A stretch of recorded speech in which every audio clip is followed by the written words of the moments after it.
It's a privilege for me to be able to do this tonight and come here. So I've got some random memories in the form of a letter to John. Dear John, I remember when we first met in Walton at the Village Fete. It was a beautiful summer day. And I walked in there and I saw you on the stage and you were singing "Come Go With Me" by the Del Vikings. But you didn't know the words, so you made them up. Come go with me to the penitentiary. It's not in the lyrics. I remember writing our first songs together. We used to go to my house, Dad's house, and we used to smoke Thai food tea with this pipe that my dad kept in a drawer. Didn't do much for us, but got us on the road. We wanted to be famous. I remember the visits to your mum's house, Julia. It was a very handsome woman, very beautiful woman. She had long red hair and she played a ukulele. I'd never seen a woman who could do that. I remember having to tell you the guitar chords because he used to play the ukulele chords. And then on your 21st birthday, you got £100 off one of your rich relatives up in Edinburgh. So we decided we'd go to Spain. So we hitchhiked out of Liverpool, and we got as far as Paris. We decided to stop there for a week, and eventually got our hair cut by a fellow called Jürgen, and that ended up being the Beatle haircut. Remember introducing you to my mate, George, my schoolmate, and him getting into the group by playing Raunchy on the top deck of the bus. You were impressed. And when we met Ringo, who'd been working the whole season at Butlins holiday camp, he was a seasoned professional. But the beard had to go, and it did. Later on, we got a gig at the Cavern Club in Liverpool, which was officially a blues club. And we didn't really know any blues numbers. We loved the blues. We didn't know any blues numbers.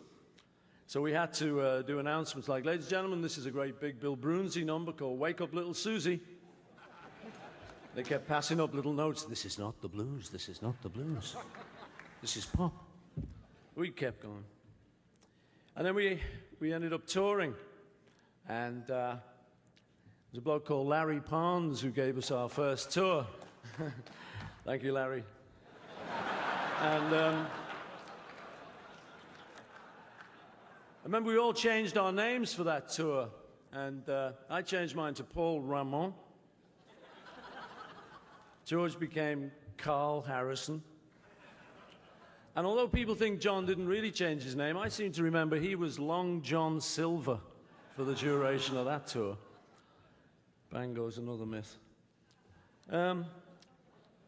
And we'd be on the van touring later, and we'd have the kind of night where the windscreen would break. We'd be on the motorway going back up to Liverpool. It was freezing. So we'd have to lie on top of each other in the back of the van, creating a Beatle sandwich. We got to know each other. These were the ways we got to know each other. We got to Hamburg and met the likes of Little Richard, Gene Vincent. Yeah, I remember Little Richard inviting us back to his hotel. He was looking at Ringo's ring. He said, "I love that ring." He said, "I've got a ring like that. I could give you a ring like that." So we all went back to the hotel with him, and we never got a ring. Yeah, we went back with Gene Vincent to his hotel once, and he was all going fine till he reached in his bedside drawer and he pulled out a gun. And we said, "Well, we got to go, Gene. We've got to go." And we got out quick.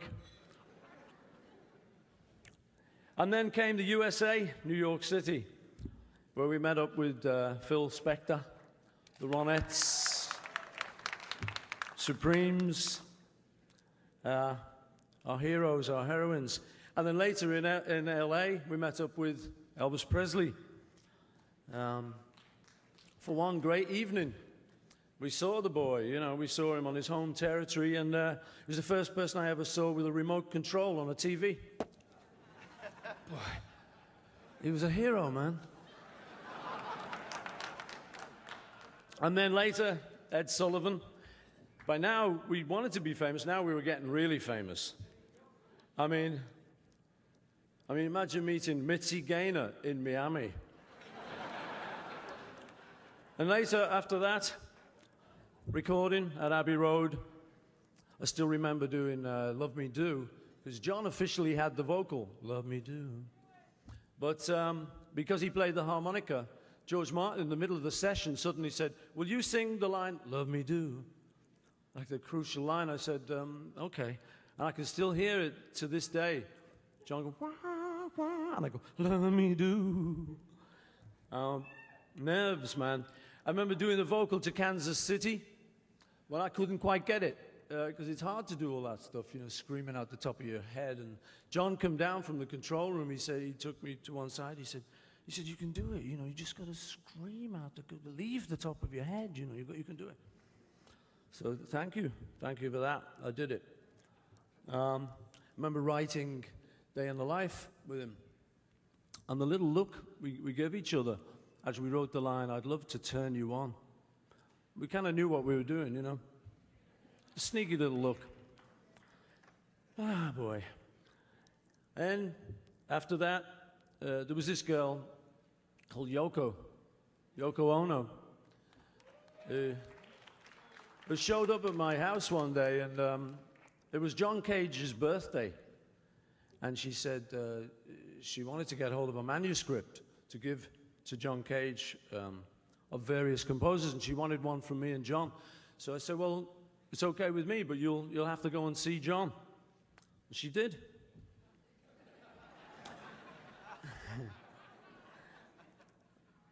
After that, I set up a couple of machines. We used to have these Brunel recording machines that I set up, a couple of them. They stayed up all night, and they recorded Two Virgins on that. But you took the cover yourselves, nothing to do with me. And then after that, there were the phone calls to you. The joy for me of, after all our business shit that we'd gone through, of actually getting back together and communicating once again.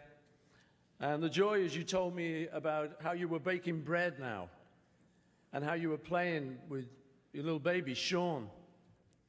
That was great for me, because it gave me something to hold on to. So now, years on, here we are.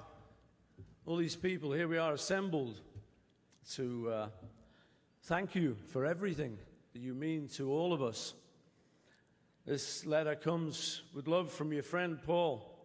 John Lennon, you made it. Tonight, you're in the Rock and Roll Hall of Fame. God bless you.